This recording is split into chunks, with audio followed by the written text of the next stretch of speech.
A wealthy man once took his son to the top of a mountain and asked him a simple question. If I gave you all of this land, how would you turn it into money? The son thought for a moment and replied, I'd raise cattle. High-quality meat always sells, and the income would be steady.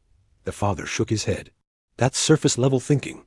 Farming depends on weather, supply chains, and market swings. You could work for decades, and one bad year could erase everything. Then he pointed to the highest peak. You have to think in layers. Layer 1 is obvious. At the top, we build a private luxury retreat, a place for wealthy people to disconnect. We invite a few high-profile guests to stay for free. They share photos, videos, stories. Without paying for ads, the location becomes desirable. The son smiled. That alone could make a fortune. The father replied, That's just the entry point. Layer 2 is the ecosystem.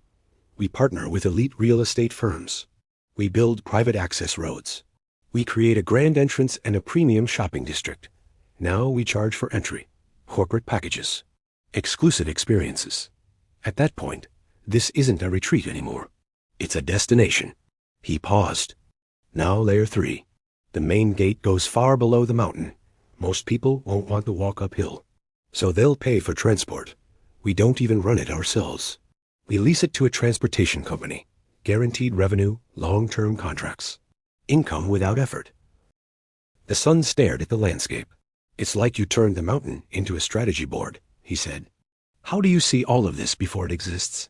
The father smiled. When you think the way everyone else thinks, you compete.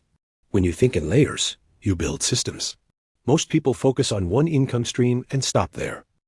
Not because they're incapable, but because they never trained their mind to think beyond the first move.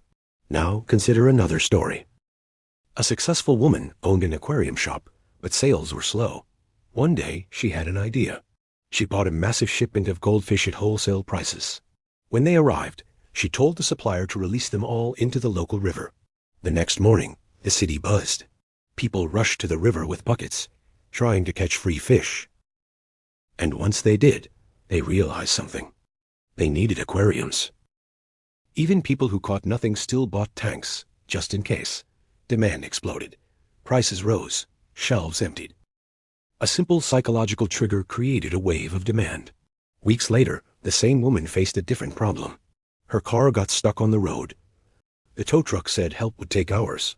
Instead, she placed multiple food delivery orders to her exact location. Minutes later, riders arrived. She asked for help. Together, they pushed the car free. Everyone got fed. Everyone left happy. Different problem. Same principle. Understanding incentives. Understanding human behavior. Seeing opportunities others miss. This is what it means to think differently. Not harder.